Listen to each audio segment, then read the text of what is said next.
Hello, I'm Mercedes Stevenson, and this is the West Block, politics, perspectives, and players. Late last week, Conservative Party Leader Andrew Scheer released his party platform, outlining exactly what he would do for the country if he is elected as Prime Minister. Why did he wait until so late in the campaign to do this, and what are some of his promises? I sat down with the Conservative leader to find out almost immediately after his platform was released in British Columbia. Here's that conversation.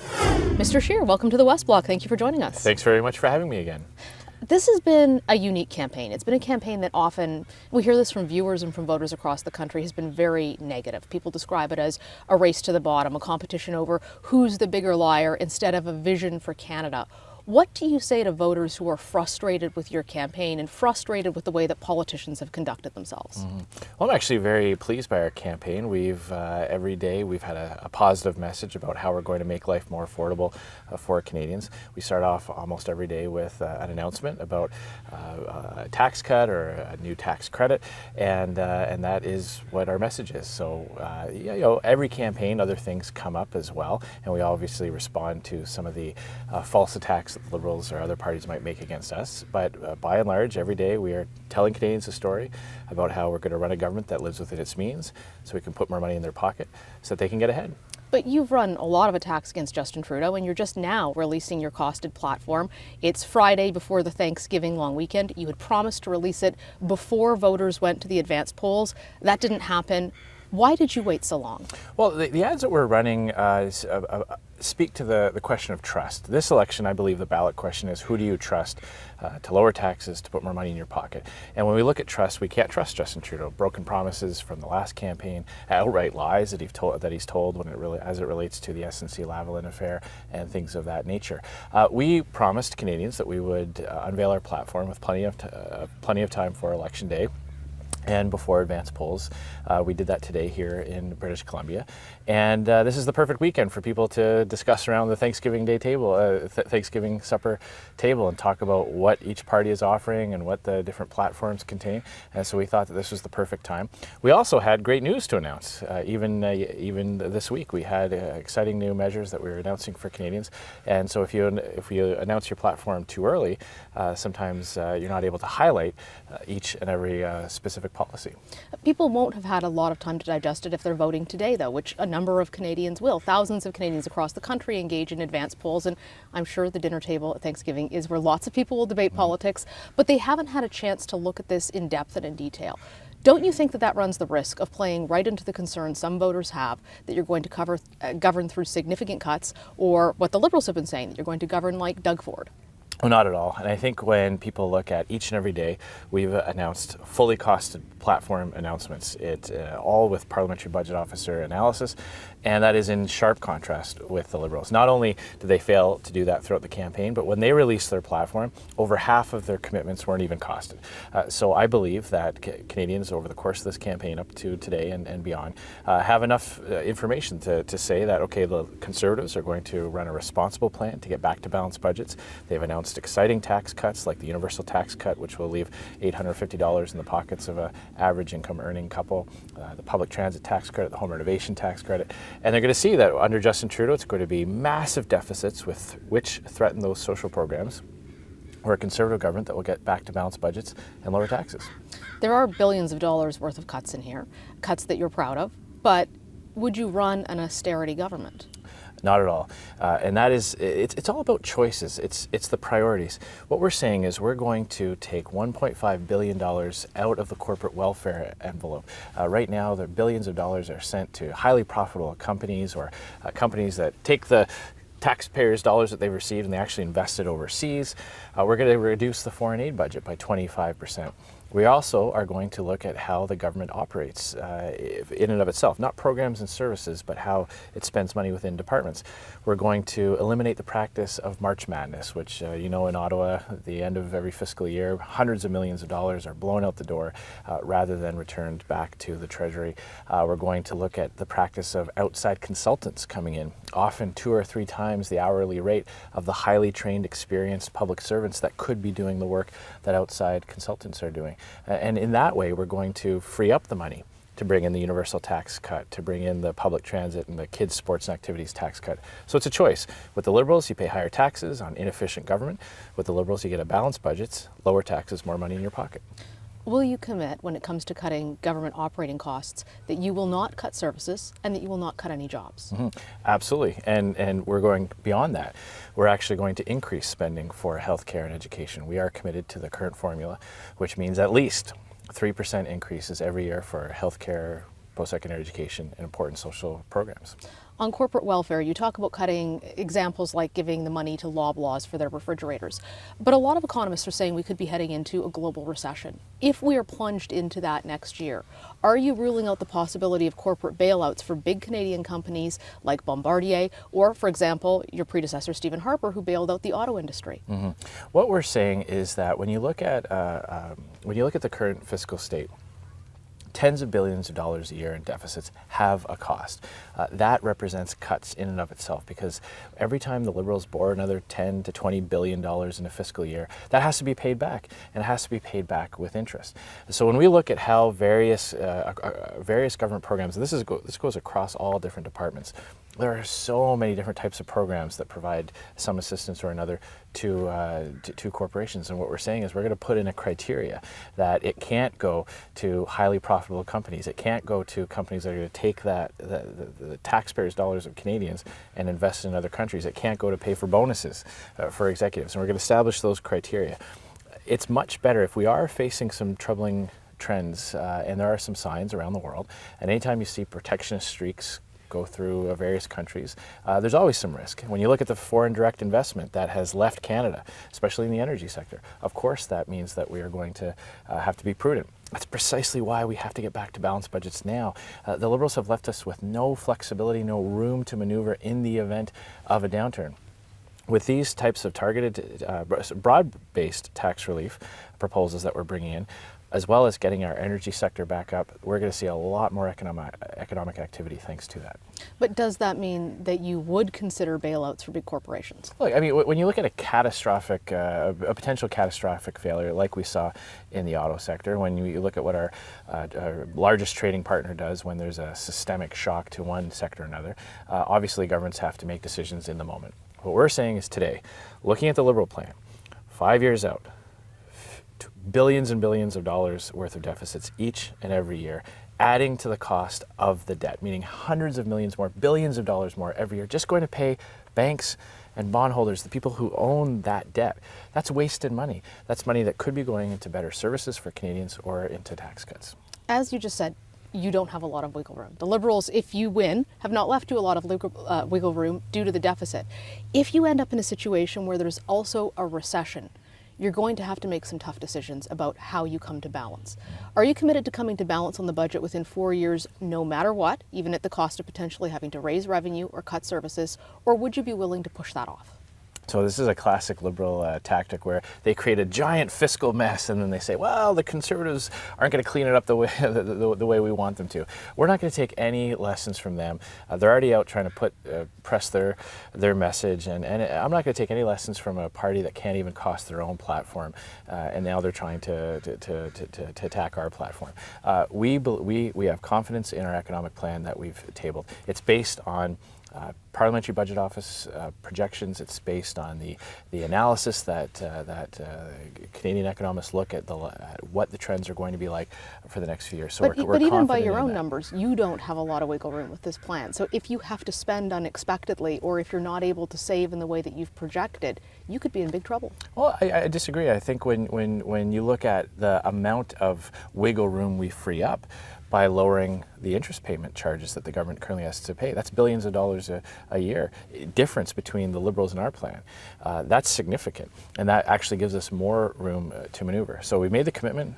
We're not going to raise taxes, we're going to lower taxes. We're going to put money back in the pockets of Canadians.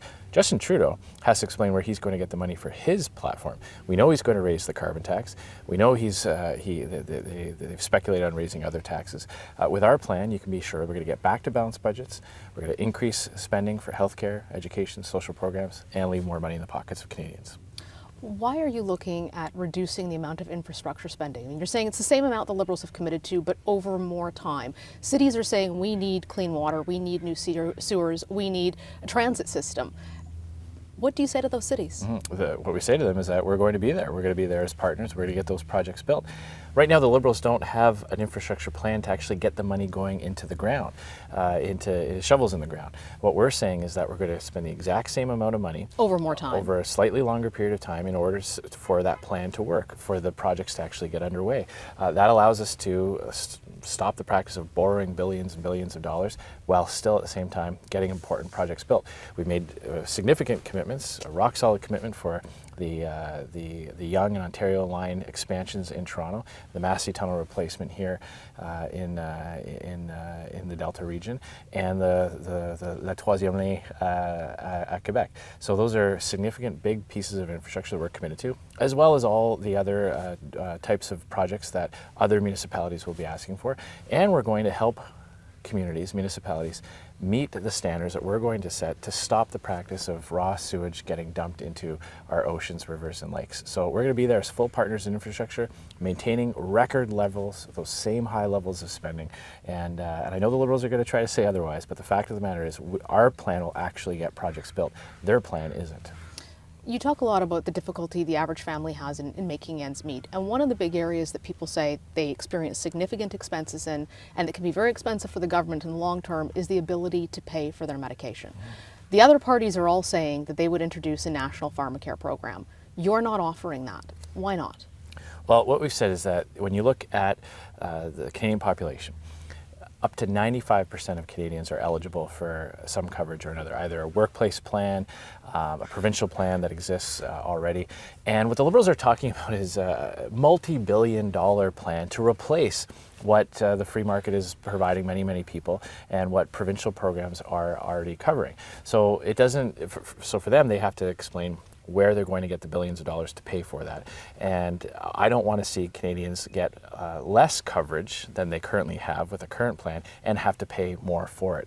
So we've announced that we're going to start the process for filling in the gaps, and we're going to start with people who have rare diseases whose medications often cost astronomically higher than other types of medications. We're going to start with that, and then we're going to prudently work with the provinces to fill in those gaps. Are you worried that could cost you with voters who are being offered the chance to have what are often significant expenses covered by the other parties with a pharmacare program? No, because we know that the Liberals are going to make life more expensive on the whole. And with the Liberals, it's always raise a tax over here and then pretend to give some back over there.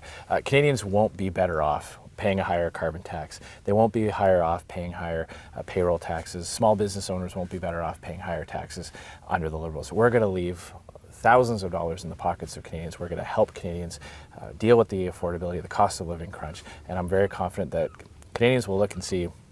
In fact, the Liberals have been promising this since the 90s. The fact that they've hired, it's based on recommendations from a Kathleen Wynne-era cabinet minister. I don't think Canadians are going to have any faith in a program developed by one of Kathleen Wynne's cabinet ministers, and they're certainly not going to have confidence in this Liberal government being able to administer a program of that nature. Speaking of Kathleen Wynne, you haven't campaigned with Doug Ford. You did campaign with Mr. Kenney, the Premier of Alberta, who you imported. Why hasn't Mr. Ford been a part of your campaign? Well, the Premier decided that he was going to stay focused on provincial politics. He's got a big mess to clean up. After so many years of Dalton McGuinty and Kathleen Wynne raising taxes, running deficits, being mired in scandals, he's got a lot of work on his plate. Is he just too toxic to bring him near your campaign? You know, it's, when we talk to candidates, I check in with my candidates every single day, and when our candidates are going door to door, they're hearing about affordability, they're hearing about the SNC-Lavalin scandal, they're hearing about the crime in their communities. That's what they're focused on, that's what we're hearing at the doors. Questions about which other politicians are campaigning with federal leaders has never come up at the doors, and we're going to continue to focused on providing Canadians with a plan to make life more affordable so that they can get ahead. There are questions about who is Andrew Scheer. You're still really having to introduce yourself to voters, and you face a lot of criticism from the Liberals when it comes to some of your personal values. They say you're too much of a social conservative. You didn't march in the climate marches. You never marched in a gay pride parade. What do you have to say to voters who wonder, especially moderate voters in this election who are swing and youth, whether or not your values align with theirs? Well, my message is the same as it's always been. And first of all, it's always a challenge for a leader of the opposition to be introduced to Canadians. I've spoken with other leaders of the opposition, and they've all said the same thing, that it's really up until an election campaign that Canadians have the opportunity to get to know you and to hear what you have to say.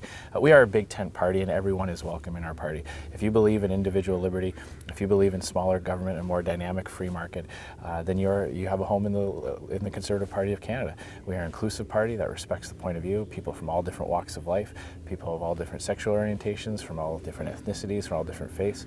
And I pride myself on being the type of leader that finds the common ground between all different kinds of Conservatives to focus on making life better for Canadians. But you personally as the leader, why wouldn't you march in a gay pride parade or the climate parade? It seems like there's no downside to that for you. Well, there's lots of different ways to show support to the LGBT community. I had a motion in the House of Commons to call on the government to do more to help people who are being persecuted because of their sexual orientation. I participated in the historic apology to public servants who were persecuted because of their sexual orientation. And when it comes to the climate march, I saw a lot of signs in that march that said, actions, not words. And when I see Justin Trudeau marching in that protest, it just rings of such hypocrisy. And the irony was incredible. Here is a prime minister who's basically marching against himself. And so we decided on that day that we were going to make announcements on significant concrete ways to make life better for Canadians, including investments in public transit, which we know has an impact on reducing emissions. Turning abroad, right now Turkey is making an incursion into Syria. They are killing Kurds who have been Canadian allies in the war against ISIS. Do you believe that Turkey should remain as a member of NATO given these activities? Well, that is a very important question that I think NATO members are going to have to be looking at. Obviously, we would expect that all members of NATO live up to the obligations, the international law and human rights. I'm very concerned about the situation. I believe it was a mistake to pull troops out of that part of Syria and basically leave our allies, the Kurds who had fought side by side with us against the fight against ISIS. So I'm very concerned at what's going on there. There are questions inside the Conservative Party here in home about your leadership and about how you've done in this election, that you've not been able to pull it out of the hat or pull ahead despite some gifts like the blackface video, which politically was an unforced error that the Liberals have had to deal with, SNC Lavalin, and still it seems like you can't get traction and they're already looking at who your successor is. Have you talked to Peter MacKay, who was the name floated as the potential successor, since those stories surfaced? I am focused on October 21st, and our entire team is. And I hear every day from our candidates across the country, from people who have helped our party in the past. They're excited about October 21st, very optimistic, very confident that we are going to form a majority government. Have you talked to Peter MacKay? I speak to Peter MacKay often. I see him at many different events. My current schedule has me here in British Columbia today and debating the other day in Ottawa. But I know Peter is a committed member of our team. At our convention in Halifax in 2018, I pay tribute to the fact that he's a builder. He understands the need to keep a party united, to work to achieve the ultimate goal, which is providing good government to Canadians, government that respects their tax dollars and makes it easier to get ahead in this country. I know that's what he's focused on. That's what I'm focused on. That's what our entire team is focused on. We're here in BC, and the pipeline, and any pipeline really, is very controversial here. You've pledged a national energy corridor. In order to do that, you may have to override the objections of Indigenous people and of provinces. Are you confident that you're willing to put that pipeline through, put that energy corridor through at any cost? The key is to address environmental concerns. When people say, if you put a pipeline here, you threaten this aquifer, or it's not safe in this region. And a proponent can say, that's a legitimate concern, you're right, we're going to go and address that. That is the constructive way that we can deal with people, that we can work with people who have environmental concerns. Conservatives are environmentalists. We want to protect our waterways, we want to protect our oceans. But we have to acknowledge the fact that there are some people who are saying no matter what, who are blocking projects no matter what, not because they may have a specific concern that could be addressed, but they just don't want the energy sector to develop in Canada. That is their agenda. And so to those people we say, look, we're not going to allow a small group of people block the types of projects that bring enormous potential and enormous prosperity to Indigenous Canadians, to people all throughout Canada, manufacturing jobs that depend on the energy sector, refining jobs. We're saying we're going to develop a geographic space with a national energy corridor to address Indigenous concerns, to find out the most environmentally friendly way, the route that takes into account all those sensitivities that is the best for our environment, and then we're going to allow projects to proceed. Does that mean, though, that, for example, the entire province of Quebec or a First Nation would not have the ability to say no at the end of the day? I respect provincial jurisdiction. I also respect federal jurisdiction. And I'm confident that Quebecers will want to choose energy de chez nous. Right now, we've got a significant percentage of gasoline being used in Quebec that comes from the United States. Quebecers don't want to send their consumer dollars to Donald Trump's America. I believe that they'd rather support Canadian energy. And that's why I believe that this energy corridor achieves that, will allow Quebec to realize its benefits when it comes to hydro.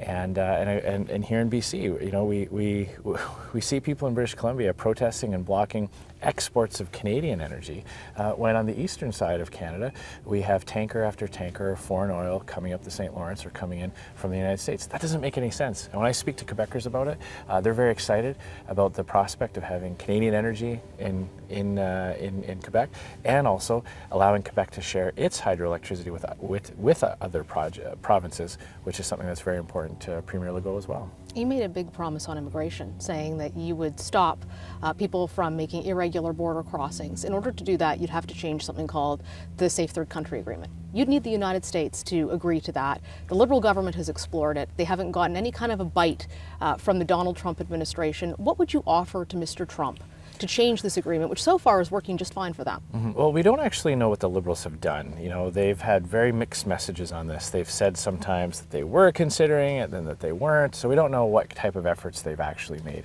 I believe it's in both our countries' best interest to have an orderly border, a safe, orderly and compassionate immigration system where our country's borders can have its integrity maintained. So I'm confident and optimistic that there will be a willingness on the side of the United States. We also have some tools at our disposal here at home that we'll contemplate as well. The goal is to make sure that our immigration and refugee system prioritizes people who follow the rules and are facing real danger. And someone who is crossing in from upstate New York is not facing the same type of persecution that someone who's waiting in a refugee camp or fleeing civil war is facing. And I don't believe that people should be able to jump the line or skip the queue because they have the means to get to upstate New York when there are so many hundreds of thousands of people who would be killed if they left a refugee camp. Our system should prioritize those people. Mr. Scheer, thank you for joining us. Thank you very much. That's all the time we have for today. Thank you for joining us. For the West Block, I'm Mercedes Stevenson.